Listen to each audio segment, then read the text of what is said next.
This podcast comes from the corner of a country lane in the middle of England. Talk Genealogy, the podcast for genealogists with too much time on their hands. Hey, that's good. It's nice when you open a door, and you find someone on the other side. Good evening, everyone, and welcome to episode 51 of the Talk Genealogy podcast. That's the podcast for the genealogists with too much time on their hands. The Talk Genealogy podcast looks at different techniques and interesting sources for family historians. Or perhaps a discussion about early genealogists, the pioneers of our science. Sometimes we look at how a famous character in history shows us something particular about genealogy.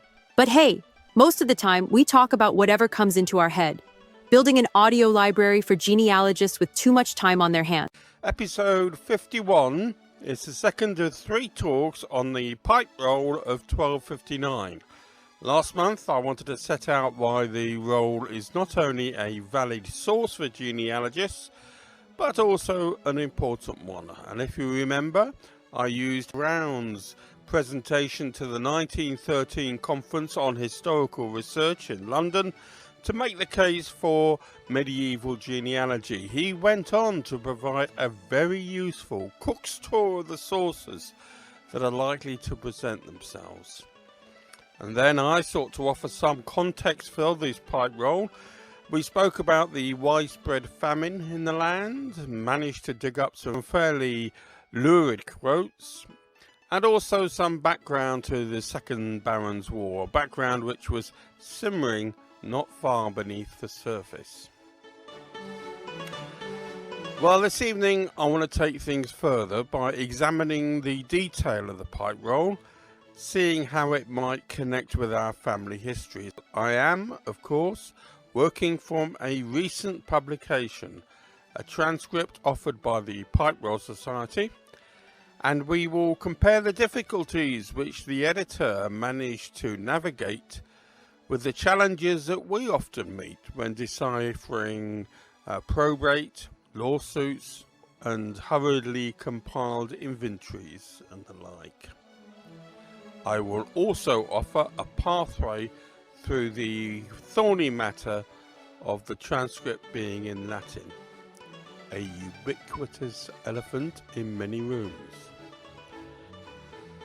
It seems important that I should remind you that I am neither a professional nor an expert. I am an enthusiast like you who's spent far too many years looking for his family tree, not always in the right place. And these podcasts are really no more than me sharing with you some of the lessons that I've learned along the way. I need to emphasize that I am talking about ancestor hunting in England. And I do want to emphasize that while I am talking about the 1259 pipe roll, I'm drawing on it as an example, a learning opportunity if you like, for similar documents, or rather documents from a similar period. And if that sounds pretty good to you, then let's go.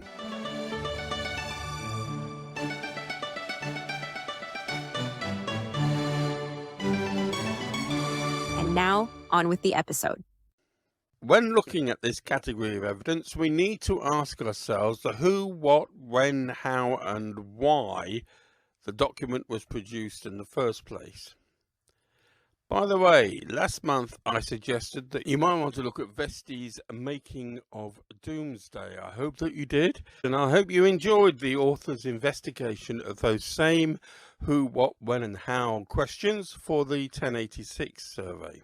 You're listening to Talk Genealogy with Malcolm Noble.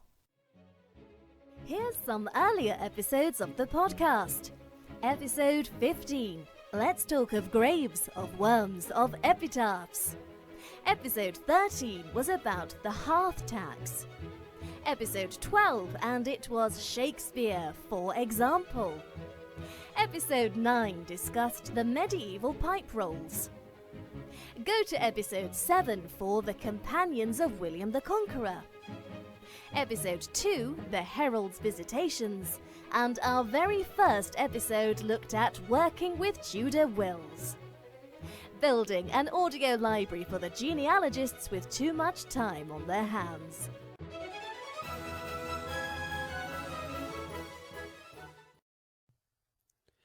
Now, the 1259 Pipe Roll is a fairly comprehensive account assembled from statements submitted by sheriffs of each county of the monies given and received from the Crown.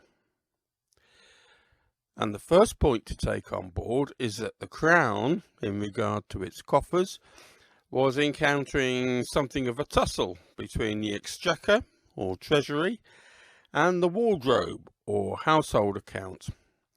My goodness me, history so often shows us that the more things change, the more things stay the same. Now we know that in most cases, 2 copies were made, one for the exclusive use of the Exchequer, and it's quite common for both copies to have survived, at least in several parts of the country. The 2 copies show a different level of detail.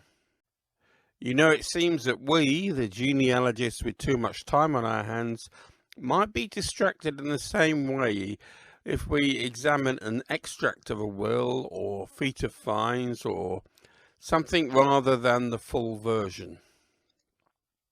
It is important to know what you're looking at.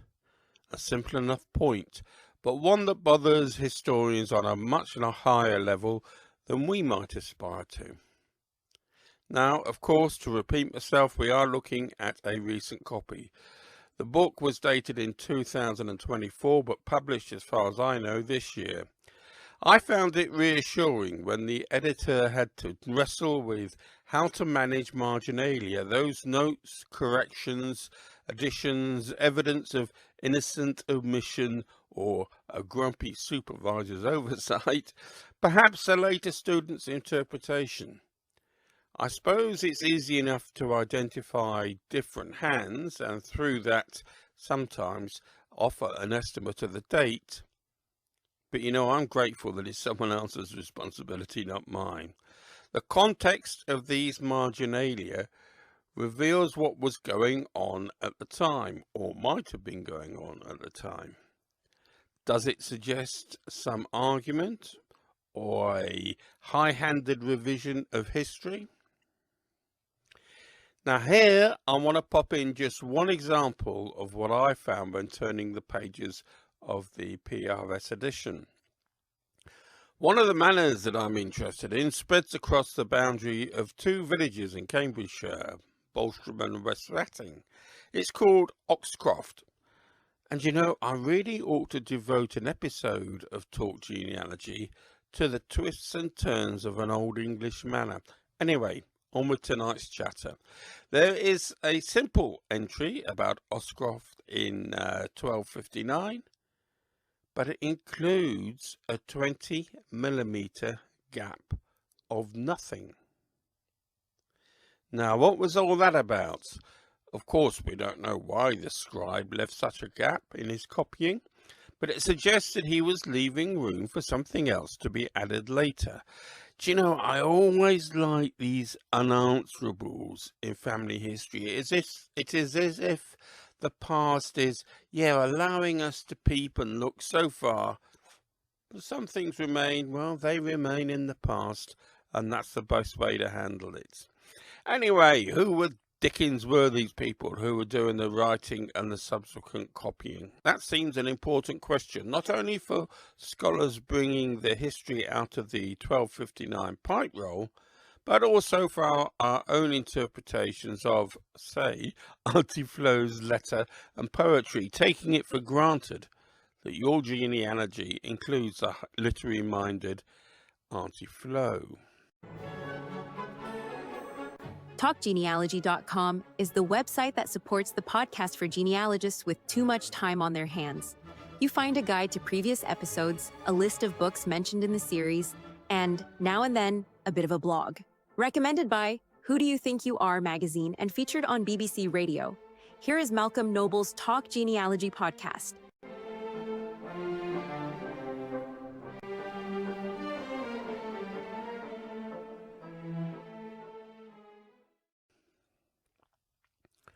I have mentioned the tension between the Exchequer and the Wardrobe.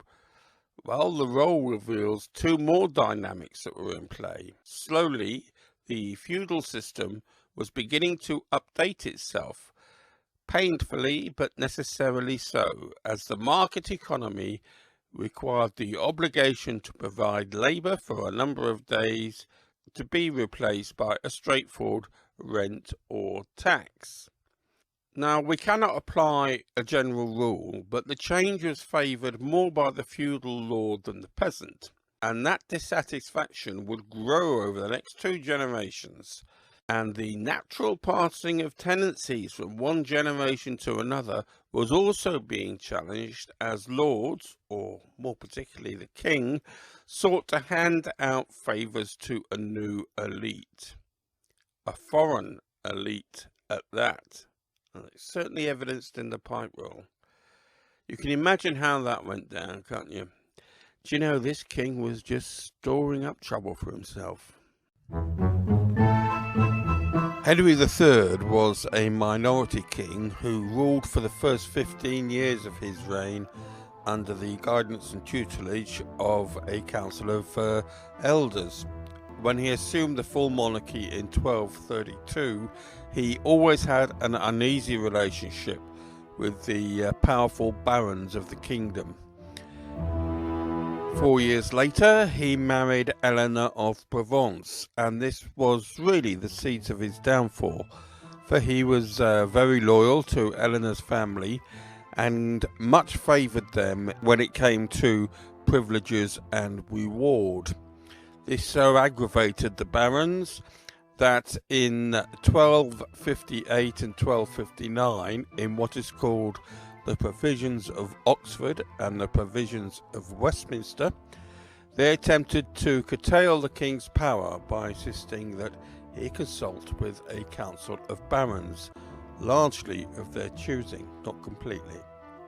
From then on, tensions were always rife and eventually led to the rise of Simon de Montfort and the Second Barons' War. As we know, de Montfort was killed in the Battle of Evesham, and towards the end of his reign, Henry regained much of his authority, but the sails were set for an increasing influence and authority of a parliament. England, step by step, was emerging as the nation we know today. But why is this important for our family history? Well, let's have a bit of fun. I reckon there is a 1 in 250 chance of being directly descended from an individual mentioned in the rolls. Actually, it's probably much better than that, a much better chance, but we'll settle on 1 in 250. That is quite a good ratio, actually. But the problem is that we are unlikely to have traced all our ancestors back to 1259. Okay, with that out of the way, there are at least 200 named farms in the roll. Let's say 40 counties, so that's about 5 on average for each county. I know all these stats are a little bit of the back of an envelope, but they are a stab at trying to establish a level of interest, and it is there. The chances are not too remote. And remember that 1259 is important to us because the folk that we meet are only a generation or two previous to those characters that we met in the lay subsidies. But more important than that rather crude measure, I want to remember what Round was telling us in the previous episode. As we progress through medieval genealogy, we are all the time, looking for corroboration. To find corroboration, we need to know the people, so that we can move gradually towards proving our hypothesis, our hypothetical pedigree. Why do these details of the goings-on of the influential people matter to us much lower down the social scale? Well, my tentative, very speculative, and purely hypothetical stab at an early pedigree commences about the time of the 1259 pipe roll, probably a few years earlier. And to deny the relevance of the changes in land ownership or royal patronage is to misunderstand the power of the middle and upper classes in the medieval community. Along with the priory, let me say that again, along with the priory, just to stress a point, along with the priory, they decided the daily bread of our forefathers. Yes, the abbot had a great deal to say. Of course, yes, there is a slight hiccup. We are working from a transcription in Latin, not a translation. Didn't I mention that? I'm sure I mentioned it was in Latin. I'm sure I did. Anyway, no problem. You won't have to wrestle with Civius Romanus or Caesar in Gaul as I did as a lad in school. The solution is to learn sufficient Latin to get you through the documents that you're likely to come across in your family tree work. And I recommend the National Archives tutorial. But if you want to go for a bit of a deeper dive, there are a couple of books which I've recommended before, but I will mention them again because they're very good. Dennis Stewart wrote 2 books, Latin for Local and Family Historians and Manorial Records. They were published by Phillimore in 1992. But you don't have to regard them as dated. After all, Latin is a dead language and it remains dead. But let's say you don't have the patience to do the job properly. Then there is a shorter way. Familiarise yourself with the frequent abbreviations. That means learn them. Helpfully, the editor of the Pipe Roll Society edition has included a guide. Then, when you come across a phrase that you don't understand, stick it on a search engine and a translation will come up. It is simple, but a little bit slow to start with. However, you will be surprised by how soon you'll encounter familiar phrases, words, and expressions. And remember, it is only when you find a relevant entry in the transcription that you need to produce a word-for-word translation. Did you catch some of our recent episodes? Episode 49 featured 3 Australian brothers, while episode 48 discussed Admiral Sir John Hawkins. Take Peeps, for example, was episode 30, while number 35 looked at marriage registers and 31 discussed church wardens. TalkGenealogy.com is the website that supports the podcast for genealogists with too much time on their hands.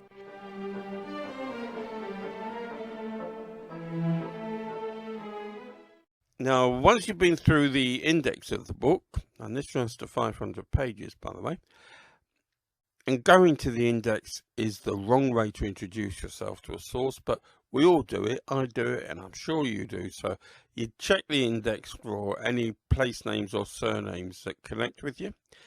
But what do you do after that? Well, I suggest you begin by the relevant counties and go through the entries. They're quite short. You're looking for things that are vibrant, things that are moving, things that are dynamic. You're looking for change and migration. You're looking for political and sociological influence. Was the community more French than Saxon? Yes, that is still relevant. And then you want to paint in the background of trades and agriculture, the important names, important themes that were happening, as well as the topography. You know, I want to thank all those folk who congratulated the podcast on its half century. I wanted to mark the anniversary with a special magazine edition, but thought it wouldn't be helpful to interrupt the mini-series that we're doing on the pipe roll. You know, we never know what snippets we're likely to pick up. For many years I've been interested in the Ballad of Hobby Noble, a Northumbrian rustler in the days of Robin Hood. I'm almost certainly not related to him, but I've kept an eye on the character because, well, we share the same surname. I doubt he really existed. But then, here's a note from the 1259 pipe roll. Pro contemptu qui non capid William le Noble qui fuit ut legatus. As you know, each month I like to recommend a website, a podcast and a book. The website this month is Details of the English Civil War. You want to go to www.gsv.org.au.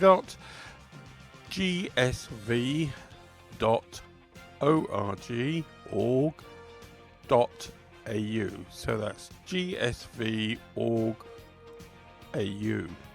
And once you get to that site, you'll want to look for the slideshow from the talk given by Stephen Hawke in September 2022, so it's 3 years old, regarding finding your ancestors who served in the parliamentary and royalist armies in the English Civil War. Now, this is always more difficult than it seems at first, but there are 42 surviving slides from the talk that Stephen Hawke gave, and I've not counted them, but there must be nearly 50 different links that he has provided to sources for people seeking out a Civil War ancestry.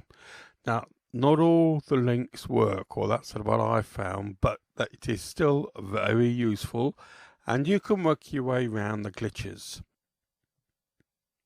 You know, it's always been difficult to trace common soldiers in the English Civil War, but in the last few years a lot of progress has been made.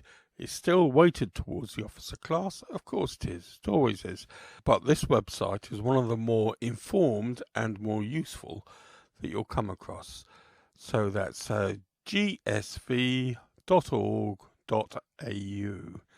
For the podcast, I want to repeat a recommendation that I gave some time ago for Kevin Strauss' The History of English podcast. This gives us the history of the English language, well over 100 episodes by now, and at the moment he's addressing how the language was affected by migration to the New Worlds. So it is well worth a listen, and it is of genealogical interest, I promise you that. Search for The History of English, and you want the podcast by Kevin Stroud. Now then, I was a little bit spoilt for choice when I decided to recommend a book. There was 2 or 3 books that I wanted to go for, but I decided to settle on Paul Murray Kendall's book on the Yorkist Age. It's not a new book. It was first published in 1962, but it's not difficult to find. It's one of 3 volumes that Kendall wrote. The other 2 were Richard III and Warwick the Kingmaker. But in this particular volume, The Yorkist Age, he gives a very illuminating picture of a general life on the different classes, the different types of characters you were likely to meet. But I'm recommending it because if we are going to follow Horace Round's advice and get to know the people, then this is the first 100 years before Paris registers. These are the people, this is the world we need to get to know if we're going to find that evidence that will build a case for our hypothetical pedigree. So I'm talking about The Yorkist Age by Paul Murray Kendall. It can be trusted, it is a good book, and it's well worth looking out for. Published by George Allen and Unwin. You know, if everybody listening this evening recommended the podcast to a good friend, why, we would double our audience overnight. My goodness me, what a thing to think of.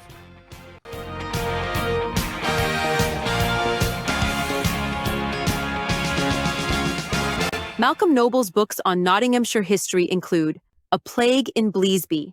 A Nottinghamshire village survives its summer of death. The plague of 1604 reduced the population of Bleasby, Nottinghamshire, by 30%, a demographic deficit that would not recover for 2 generations. Family documents and local records bring detail to this figure, and when placed in the context of broader history, offer an understanding of the village social and economic dynamics. A Plague in Bleasby. A Nottinghamshire village survives its summer of death. Recommended by Who Do You Think You Are magazine and featured on BBC Radio. Here is Malcolm Noble's Talk Genealogy podcast. the podcast for the genealogists with too much time on their hands. Here is your presenter, Malcolm Noble. Now, I just want to pick up on that comment about topography, remembering that Horace Round cautioned us that every topographer needs to keep a pedigree to hand, and every genealogist needs to have a map nearby. Now, what he was meaning was that the family historian needs to be aware of where associated manors are across the country, and because he was convinced that those manors would hold genealogical links. Now, I'm sure he's right. In fact, the evidence shows that he's right. But I was coming at it from a different angle. Again, I'm looking for differences and corroboration. And it seems to me that when we talk about such features as rivers and forests, and remembering that the pipe roll actually names over 30 different forests in Plantagenet, England, then it's important for us to know the state of that scenery, because we want to know how different it is from the parish that we might visit today. You know, in this episode, I've tried to take the context offered by Horace Round in his 1913 talk and to offer one or two tips on different approaches that we can use when we work with these medieval sources. And I hope that I've managed to get across that it can actually be quite fun, never mind being instructive. The third element of this discussion is a need to address the obstacles that get in our way of working effectively with these documents. And that's what we'll be looking at in the third of this mini-series. But I don't want to give you all indigestion. So it may be that in the next episode of the Talk Genealogy podcast, we will address a fresh subject and inject a bit of fresh air into the proceedings, with a promise that we will return to that third episode in the mini-series before too long. We'll see how things go. In the meantime, I want to thank you for listening to tonight's episode and wish you all the best with your family tree hunting. The next episode will be posted at 5 minutes to midnight on the third Thursday of April. I hope that you'll be there and we can share another 30 minutes of talking genealogy. Good night, Chip, and thanks for listening. The Talk Genealogy pod comes from the corner of a country lane in the middle of England.